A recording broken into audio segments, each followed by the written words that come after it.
बेचारा कोई भूखा लगता है। गाड़ी पीछे ले लो। ए भाई, ये लो, ये रख लो अपने पास। गूंगे हो? कुछ खा पी लेना। चलो। Daddy. Yes, my darling. Problem is this daddy, साला किसी भी सूरत में नहीं फंसता। अरे फंसेगा फंसेगा, उसका बाप भी फंसेगा। डैडी, मुझे इसके बाप को नहीं फंसाना। अरे सॉरी सॉरी, मेरा मतलब है वो फंसेगा, उसको फंसना पड़ेगा यार। अब देख, तेरा डैडी अपने दिमाग की दुकान से क्या फ्यूचरिस्टिक आइडिया निकाल कर दे रहा है। साला किसी सूरत में फेल ही नहीं हो सकता यार। सच डैडी? हाँ। जल्दी बताइए। कान इधर लाओ, ये तो पब्लिक सुन लेगी। नमस्ते नमस्ते नमस्ते मिसेस सिन्हा। नमस्ते। आपसे एक जरूरी बात करनी है। कहिए। वो क्या है कि आपकी लड़की बड़ी हो गई है, मेरी बहन का लड़का बहुत अच्छा रहेगा उसके लिए। क्या है कि बंगला है, गाड़ी है और ऊपर से चार्टर्ड अकाउंटेंट है, और उसकी माँ चाहती है कि उसका घर जल्दी से बच जाए। तो मैंने सोचा कि वो उसके पिताजी क्या करते हैं? जी पिताजी एक नंबर के जुआरी हैं, शराबी हैं, बस यही खराबी है। लेकिन माँ बेटे का उसके साथ कोई रिश्ता नहीं, नफरत करते हैं दोनों उससे। मिस्टर दुबे, दुनिया की नजर में तो वो उसका बाप ही है ना। इस रिश्ते की बात करने से पहले आपने सोच क्यों नहीं लिया कि आप किस खानदान से रिश्ता जोड़ने जा रहे हैं? आप क्या समझते हैं कि मेरी बेटी एक जुआरी के घर की बहू कहलाएगी? सड़क पर चलते लोग उस पर उंगलियां उठाएं? आप उनसे जाकर कह दीजिए कि अपने बेटे के लिए रिश्ता किसी क्लब में ढूंढे, वहां उन्हें बहुत सारे जुआरियों की बेटियां मिल जाएंगी। नमस्ते।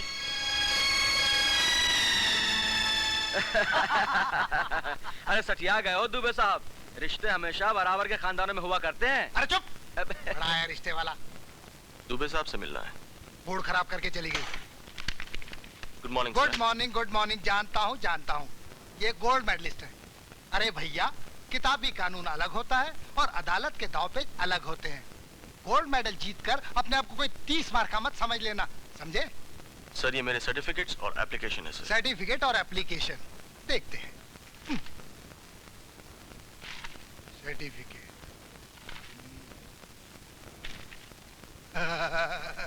अरे भैया, एप्लीकेशन फॉर्म तो ठीक से भरा होता। ये क्या, सिर्फ अविनाश, ना कुछ आगे ना कुछ पीछे। मुझे सिर्फ अविनाश कहते हैं। अच्छा बाप नहीं है? कोई बात नहीं, माँ का नाम भर सकते हो। मेरा नाम सिर्फ अविनाश है। दरअसल मैं इस दुनिया में अनाथ पैदा हुआ हूँ। हाँ समझ गया। मतलब तुम किसी की अय्याशियों का नतीजा हो, यानी कि समाज के नाम पर एक धब्बा हो। देखो भैया, मैं ठहरा इस शहर का एक नामी वकील, बड़े बड़े घरों के, बड़ी बड़ी कंपनियों के मुकदमे लड़ता हूँ मैं। मुझे माफ करो।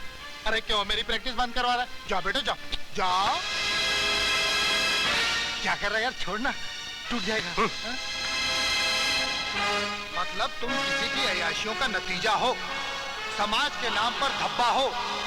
तुम किसी की अय्याशियों का नतीजा हो, समाज के नाम पे धब्बा हो। हाय हैंडसम, तुम्हारी सूरत बता रही है कि तुम्हारी नौकरी पक्की हो गई है। एक तरफ तुम्हारी नौकरी पक्की, दूसरी तरफ हमारी शादी पक्की। अच्छा ये बताओ कि तुमने क्या डिसाइड किया है? स्वीट हार्ट, आज शादी की बात पक्की कर ही डालते हैं। जब हस्बैंड और वाइफ राजी, तो क्या करेगा कोई काजी? अगर तुम्हें मंडप पसंद नहीं ना, तो हम मंदिर में कर लेंगे। अगर मंदिर पसंद नहीं, तो हम अदालत में कर लेंगे। और अगर अदालत पसंद नहीं, तो हम ये शहर ही छोड़कर भाग जाएंगे।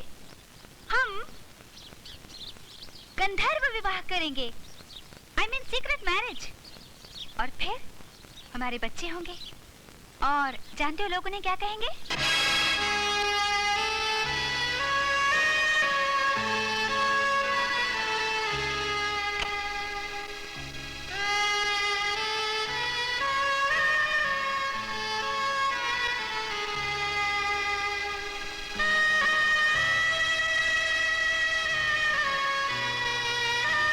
कहाँ नहीं ढूंढा तुझे अविनाश? उसकी किस्मत में कोई अच्छा लड़का तो बधाई होगा, लेकिन उसके प्यार को ठुकराकर तू बड़ा ही बदकिस्मत इंसान बन गया है। तू उसे अपनाता क्यों नहीं? इस क्यों के पीछे तो सारे सवाल छुपे हैं कृष्णा। सवाल यह है कि हम अनाथ क्यों पैदा हुए। सवाल यह है कि हम अनाथों का साथ ये समाज क्यों नहीं देता। सवाल यह है कि क्यों हमें हरामजादा समझा जाता है। सवाल यह है कि क्यों मैं अपने आने वाली पीढ़ी को हरामजादे की औलाद कहलवाऊं। जब सुनीता को मैं इस समाज में कोई दर्जा नहीं दिलवा सकता तो उसे जीने से क्यों रोकूं? कौन सा समाज रे? हाँ, किस समाज की बात कर रहा है तू? मुझे देख, मैं खुद में एक समाज हूं और पूरे समाज को मैं जूते की नोक पर रखता हूं। पर एक तेरे खुश होने से सारा समाज मुझे अपना नहीं लेगा। उनकी नजरों में मैं हराम की औलाद था, हूं और रहूंगा। मेरी तकदीर का लेखा तो परमात्मा भी नहीं मिटा सकता। परमात्मा क्या लिख सकता है और क्या मिटा सकता है, ये तो मैं नहीं जानता। लेकिन ये कृष्णा अपने दोस्त अविनाश को वचन देता है कि तेरे समाज में मैं तुझे जगह दिलवाऊंगा।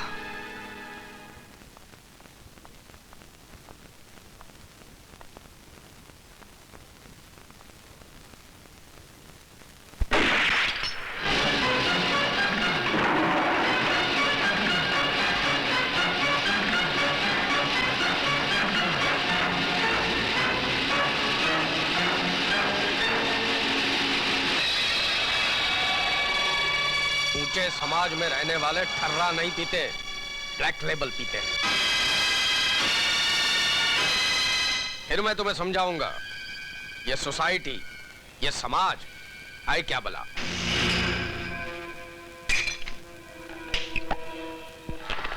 समाज, हमारा समाज गुनाहों की बुनियाद पर खड़ा है कृष्णा। इतना बड़ा आदमी उतना ही बड़ा गुनहगार। ये बड़े बड़े बंगलों में रहने वाले, विदेशी गाड़ियों में घूमने वाले, शराफत का चोला पहनकर धर्मात्मा की तरह रहते हैं। और उनकी इस इज्जत के पीछे उनके गुनाहों का कंकाल छिपा है, जो कभी सामने नहीं आने देते। मुझे मेरे दोस्त को आपके इसी समाज में बाइज्जत जगह दिलवानी है। इसके लिए मुझे क्या करना होगा? गुनाह। हाँ, तुम्हारे दोस्त को समाज का ठेकेदार हम बनाएंगे, लेकिन कान उल्टी तरह से पकड़कर। इस बारे में मेरे दोस्त को कुछ भी पता चल गया, वो कैसे इतना बड़ा आदमी बन गया, इस बात का तो तुम्हें भी पता नहीं चलेगा। काम बोलो।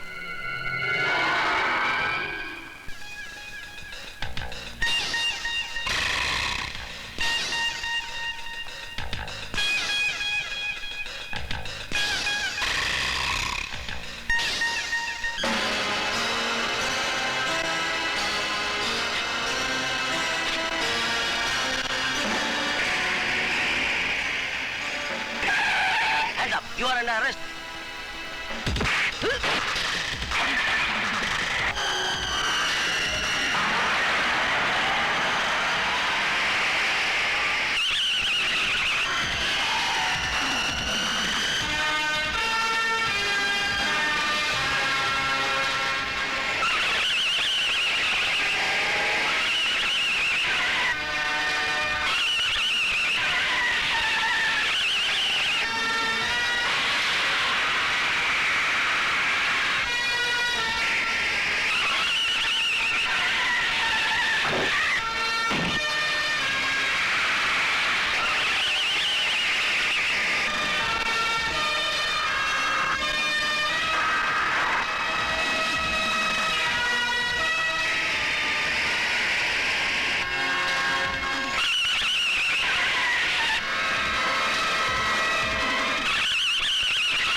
देखा, तुम हीरा हो हीरा और हम जौहरी।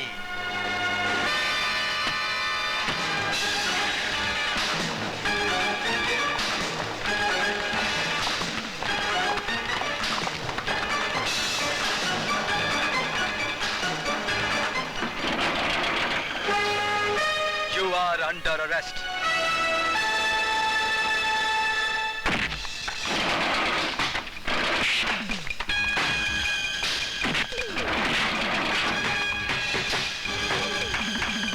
मेरे पीछे पीछे आओ।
आगे बढ़ा।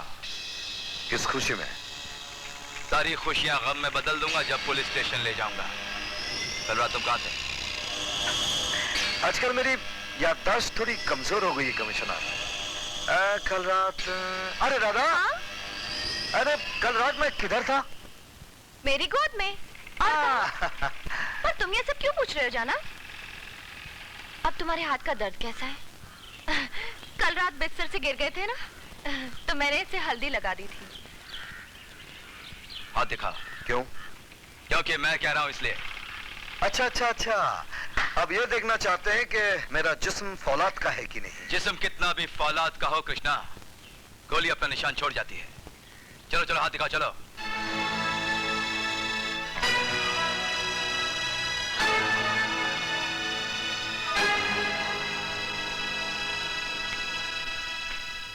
तुम अब ज्यादा देर कानून के हाथ से बच नहीं सकोगे। ये कहावत सुनी है ना कि कानून के हाथ बहुत लंबे होते हैं। ये कहावत बहुत पुरानी हो गई कमिश्नर। आजकल आप अखबार नहीं पढ़ते हो? सुना है चोरों के पैर आजकल ज्यादा दौड़ते हैं पुलिस वालों के मुकाबले। देखो ना कृष्णा, तुम्हारी बड़बड़ में मेरा कितना खून बह गया। पहले ही पैर में चोट लगी थी, फिर कैंची भी वहीं गिर गई।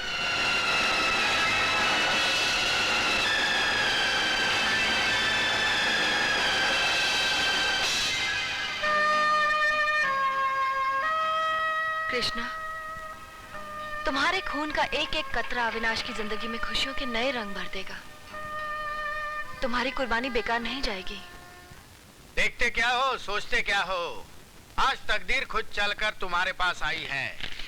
हम तुम्हें हमारी सारी कंपनीज का वकील अपॉइंट करते हैं। रहने के लिए फ्लैट, चलने के लिए कंपनी की गाड़ी और 10,000 रुपये महीना। साइन करो। ये क्या कह रहे हैं सर? सर आप मुझे नौकरी से निकाल रहे हैं? मैंने 10 साल आपके लिए काम किए सर। तुम गधे हो, बुढ़े हो, सठिया गए हो। पुराने जमाने में जब घोड़ा बुढ़ा हो जाता था उसे गोली मार दी जाती थी। आजकल ऐसा नहीं होता। बुढ़ा घोड़ा टांगा खींचता है। तुम जाओ और टांगा खींचो, टांगा। हाँ, बुढ़ा, सठिया गया बुढ़ा। आज से ये होनहार गोल्ड मेडलिस्ट मिस्टर अविनाश हमारे वकील है। इसे आप नौकरी पे रख रहे हैं मुझे निकाल के? बहुत पछताएंगे आप। ये बुढ़ा घोड़ा नहीं, गधा है। ये अभी तक यहाँ क्या कर रहा है? अबे बुढ़े घोड़े, तू अभी तक यही खड़ा है? चल फुट फुट। अरे जा यहाँ से। मुबारक हो Avinash. Thank you very much sir.